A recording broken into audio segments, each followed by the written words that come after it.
online with LCKids this week. We want to encourage you guys also, as you're able, to come join one of our live services here at LifeChurch at 9 a.m. and 10:30 because we've got some awesome kids programming we know your children would enjoy. We also want to encourage you guys, as you're at home, to continue your child's discipleship through our family resources page on our website and also through downloading the Parent Q app, which has got tons of great activities that go along with our Bible lesson each week. So with that, we hope you guys enjoyed this week's Bible story. The Bible.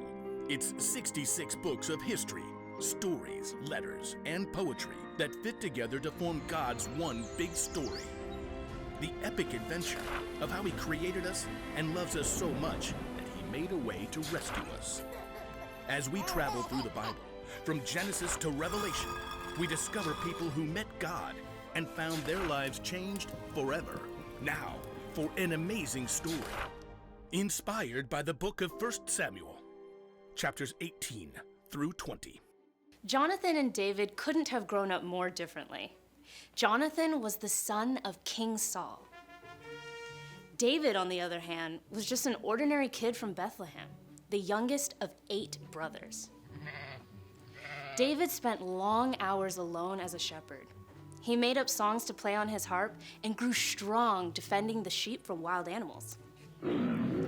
But things began to change quickly for David when God sent the prophet Samuel to Bethlehem.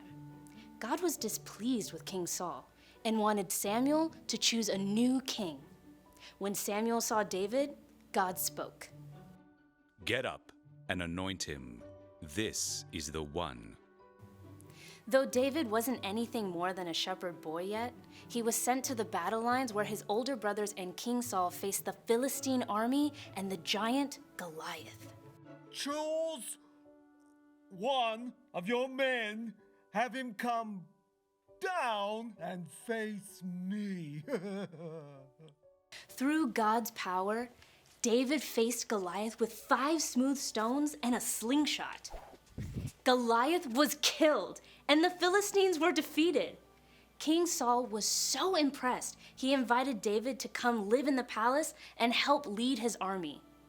This is where David and Jonathan met. "Hey, I'm Jonathan, King Saul's son. David, Jesse's son. Can I show you around?" Sure, I've never been inside a palace. Dad's told me all about you. You fought Goliath with no armor. Well, it didn't actually fit. Look, if you're going to live with us and help lead the army and everything, you can't dress like a shepherd. Here, I want you to have my robe. Really?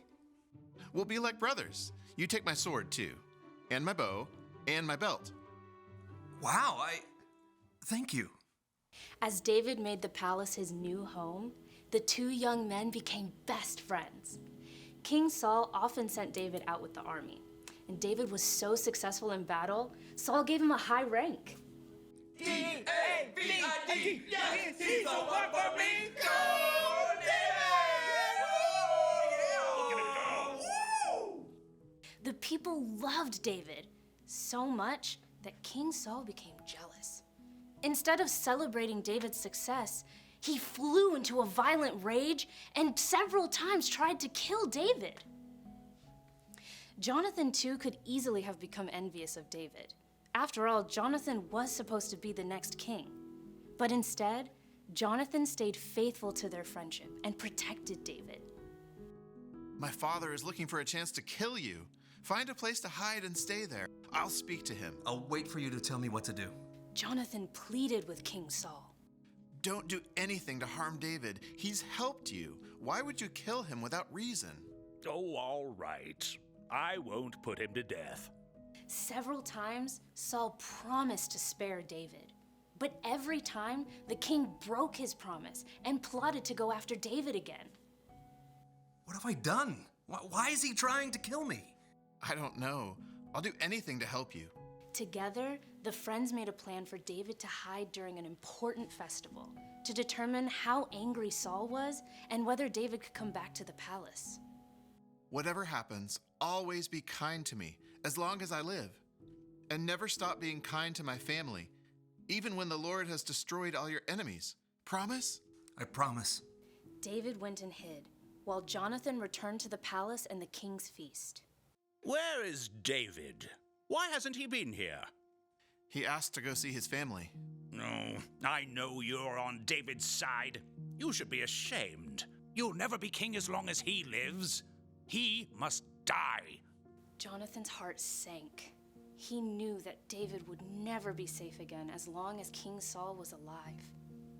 The next morning, Jonathan took his bow out to the field to shoot, part of the arranged plan.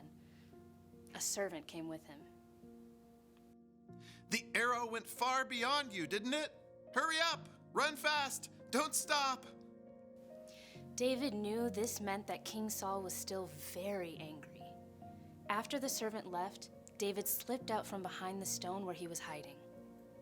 Jonathan? David! The friends hugged and wept, knowing they might never see each other again. Go in peace. In the name of the Lord, we've promised to be friends.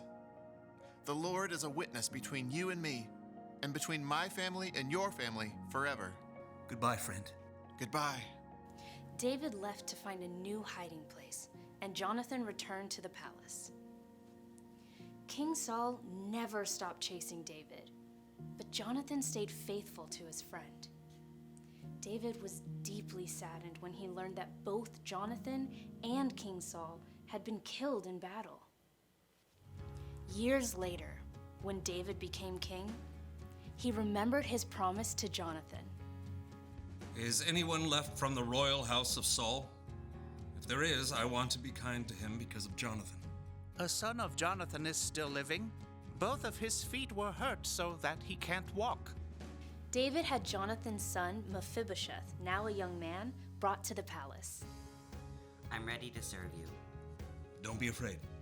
You can be sure that I will be kind to you because of your father, Jonathan. I'll give back to you all the land that belonged to your grandfather, Saul, and I'll always provide what you need. Thank you. Thank you. David faithfully cared for Mephibosheth and his family for the rest of their lives, just as he had promised his friend Jonathan.